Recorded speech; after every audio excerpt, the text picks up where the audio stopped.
में और code word में बातें मत करो। तो हमको चाहिए, हमको ये चीज चाहिए, आपके पास हम लेने के लिए आए हैं। और ये अगर आप नहीं देंगे तो हम किससे जाकर लेंगे? अगर आपसे हम ना लेंगे तो ये किससे जाकर लेंगे?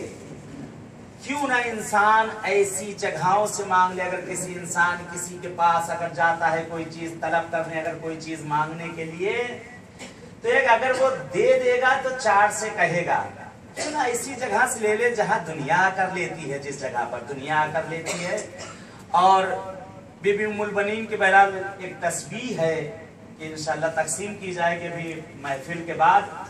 जनाब उम्मुल बनीन को जो है नगों का बहुत शौक था, बहुत ज्यादा शौक था, नगों का बहुत शौक था।